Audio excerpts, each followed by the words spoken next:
Ce jour dédié pour l'élévation de l'âme de Louisa Badgermain Zichron Livracha de mémoire bénie. Alors la question de Yaakov. Alors, comment est-ce qu'on peut se concentrer bien pour parler à Dieu, pour tout lui dévoiler nos souffrances Comment se concentrer quand on veut parler à Hachem, dévoiler toutes nos souffrances, etc. C'est très bien que tu dises, je crois que dans ta question, il y a la réponse. Si tout va bien, et quelqu'un n'est pas habitué à parler à Hachem, il ne va pas parler à Hachem.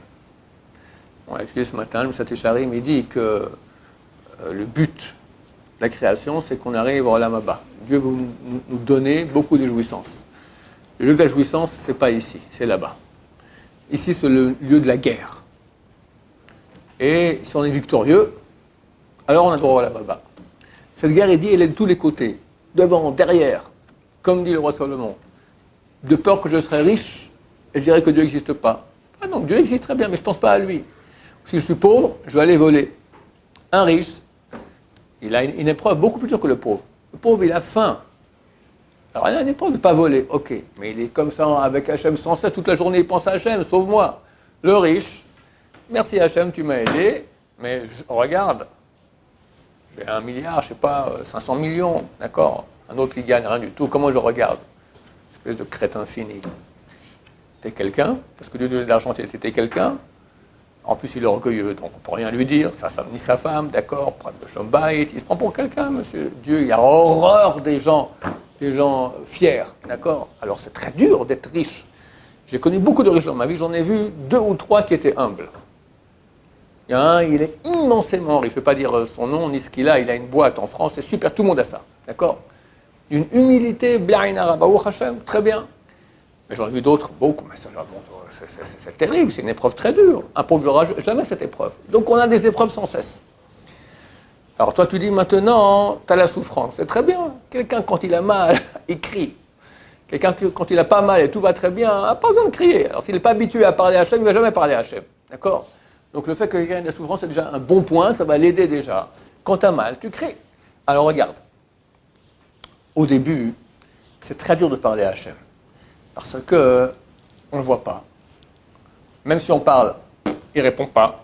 D'accord? Tu es en face du mur. Alors c'est bien de prier d'en face un mur, parce qu'on dit comme ça au moins, tu as l'impression que tu parles à Hachem, parce que si tu parles comme ça, on croit que tu parles à quelqu'un. D'accord? Mais même en face du mur, le mur ne répond pas. Et quand on n'est pas habitué, même quelqu'un qui depuis petit fait les prières, d'accord? Mais chez lui, les prières, ça n'a jamais été des prières, ça a été des récitations forcées. D'accord? C'est pompant au maximum. D'accord? Alors, toi qui se met à prier vraiment, c'est autre chose, c'est à supplier. Donc, c'est une question d'habitude, ça rentre. Et au bout d'un moment, c'est marqué « Alkol Tavar Hergel Shilton ».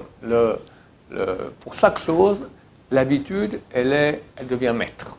On s'habitue. C'est marqué en 40 jours, déjà, on peut prendre une habitude. Si tu commences de façon artificielle à parler à Hachem, à prier, je ne sais pas le mot parler, à prier à Hachem, avec tes propres mots en français, Dieu, je t'en supplie, aide-moi pour si, tu me fais j'ai ce problème-là, tatati, voilà, tout ça. La première fois, ça va un peu hésiter, il y aura des blancs, il n'y a aucun problème, d'accord. Quand on fait des shidduchim dans le monde orthodoxe, on fait des shidduchim, ceux qui n'ont pas encore les premières fois, les gens sont paniqués, d'accord. Une fille normale n'a jamais parlé à un garçon de sa vie. Un garçon normal, jamais une fille, d'accord. Baruch Hashem. Tout d'un coup, on les met ensemble comme ça, et le truc que tout le monde redoute, c'est le blanc. Parce que là, tu ne le connais pas, tu parles, il y a un blanc, d'accord. Alors, heureusement, c'est l'homme qui doit. Alors, moi, j'ai vu beaucoup de filles. Alors, mais bon, tu t'en fais pas, c'est lui. S'il est intelligent, il a préparé déjà 4, il sait que le blanc viendra, il a déjà 4-5 reprises prêtes, d'accord. Mais s'il y a un blanc, c'est super casse-pied pour tout le monde. Donc là aussi, t'es avec Hachem tout seul, lui, s'en fout des blancs. Allez, au contraire, ça lui fait plaisir. Tu vois quelqu'un qui marche, il fait 2 mètres, il tombe. Il se relève, il fait 2 mètres, il tombe. 2 mètres, il tombe. Qu'est-ce que ça fait? Tu appelles l'ambulance, il n'est pas bien le type. D'accord? Au secours.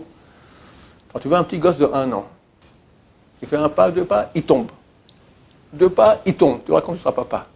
Mais c'est le bonheur à la maison. On appelle grand-père, grand-papa, grand-maman, on envoie une vidéo, et il a fait les premiers pas, il est fantastique. Mais quoi? Il fait 2 pas et il tombe, 2 pas et il tombe. Dieu, il aimera beaucoup les petits blancs que tu feras au début. C'est comme un garçon, il fait 2 pas, il tombe 2 pas, il est content de ça. Tous les gens qui prient, il les connaît déjà. Un nouveau regard, oh le mignon, il s'est planté, regarde comme il prie comme un. Mais il va apprendre dans ta chaîne, d'accord? Ça lui fait plaisir. Vraiment, c'est comme ça. Surtout, l'habitude est maître. On s'habitue, Et c'est quelque chose d'extraordinaire, parler à Hachem. Parce que, comme j'ai dit dans un cours que j'ai fait dernièrement, c'est comme avec une femme. Avec une femme, tu peux faire des actions. Ça, c'est la mitzvah que tu fais. Tu veux parler avec elle, connaître qu'est-ce qu'elle pense, tu veux la connaître, donc il faut une relation avec elle. Qu'est-ce qu'elle pense de ci, de ça, son avis. Ça, c'est la Torah. Quand tu lis la Torah, tu connais qui est Hachem. Tu vois quelle est sa volonté, quelle est sa pensée. Mais la relation au niveau affectif, le cœur, il est où? Pas dans l'acte que je fais, ni dans la discussion avec elle. Il est dans les mots d'amour. Tu lis des mots d'amour, d'accord? Roméo et Juliette, tu lui fais, les femmes, tu lui fais un poème, d'accord? Un truc, elle est très contente, c'est obligatoire. Un temps au collège, on avait donc les gens mariés, j'interdisais aux jeunes gens de venir ici le matin, ça ne veut pas dit au moins 50 compliments et mots d'amour à leur femme.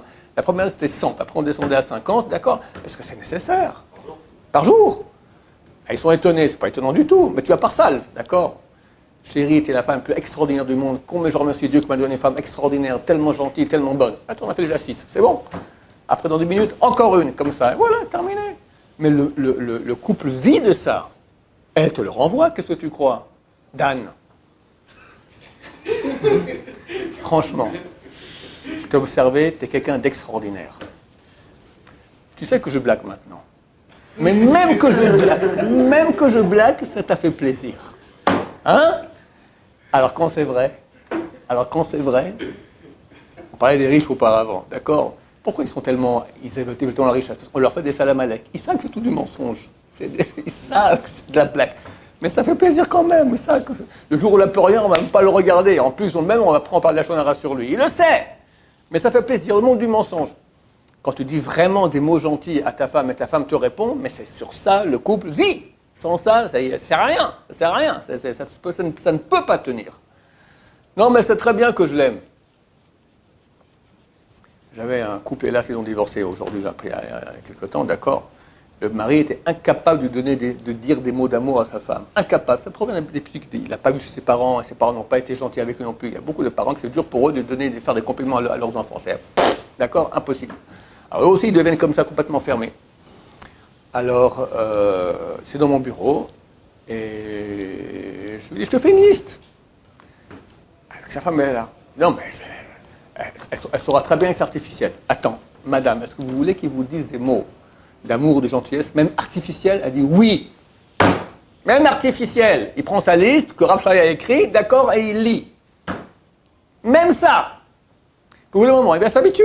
Puis ça rentre dans le truc, elle commence à parler, voilà. C'est ça, la vie du couple, maintenant, avec Hachem. Qu'Hachem, il veut le cœur, il veut qu'on soit en relation avec lui. Ben c'est ça, c'est la prière. Alors quelqu'un que le pauvre, tous les prières qui est Hachem, c'est des trucs obligatoires du Sidour, d'accord? C'est ce qu'il fait. Et il le lit, si au moins il le lit avec intention, ça va. Je viens de lire maintenant, c'est bien dans cette période de lire Tehilim. Et le Rabbi Son, il a écrit ça, il dit l'essentiel de lire en supplication, avec sincérité, c'est pas le fait de lire les mots qui fait quelque chose. C'est mieux que rien. Mais c'est du blabla. Tu vas dire blablabla à ta femme, faire la liste du Rav Shai, blablabla, voilà, terminé. Bon, qu'est-ce qu'on mange? D'accord, c'est une blague. Et heureusement qu'Hachem supporte nos blablabla. Mais il faut avec le temps commencer à être un peu moins blablabla. Tu perds ton temps en plus. Franchement, tu perds ton temps. Toi, tu souffres et Dieu, il souffre aussi. D'accord? Alors, au moins, fais... il y a une question qui se pose. Mieux vaut beaucoup de Tehilim avec moins d'intention ou peu de Tehilim avec plus d'intention? C'est bien de faire finir tout le Tehilim. À Yom Kippour, c'est bien de finir 2 fois Tehilim. C'est ça, hein? À Rosh Hashanah. Parce que la Gematria de 2 fois, Tehilim c'est 150, fois 2, 150 premiers jours, 150, ça fait 300, 300 Gematria Kaper. Kaper, c'est expie, pardonne, d'accord? Alors on va finir. Alors qu'est-ce qui est mieux? De lire beaucoup, mais sans beaucoup d'intention, ou peu avec intention? Shulchan Aruch dit, mieux vaut peu avec intention. Dieu veut le cœur. Donc lentement, s'habituer à parler à Hachem. Après, tu auras de l'amour pour Hachem. C'est fantastique, celui qui a l'amour de Dieu. Il a tout gagné déjà, d'accord? Tu es en relation avec lui, comme avec une femme. Il y a un des plus grands kabbalistes, il y a 500 ans, il habitait Tzfat, mais il est enterré à Hebron, il s'appelle Rabbi Léo de Vidash. Il a écrit un livre qui s'appelle Reshit Chochma. C'est un bouquin comme ça, de moussard, kabbalistique, beaucoup de zohar, etc. Il dit là-bas, il dit que celui qui n'a jamais aimé sa femme, c'est un âne. Et il donne des cours de Shalom Bayit. Il dit par rapport à Hachem, comment tu peux aimer Hachem si tu n'es pas capable d'aimer ta femme? D'accord? Un âne. Voilà, on ne veut pas être des ânes. Ni avec nos femmes, avec notre femme, Baruch Hachem, ni... Non, je parle pour les gens, d'accord? Les gens ne veulent pas avec leur femme, et ni avec Hachem non plus. Baruch Adonai, l'olam, amen, amen.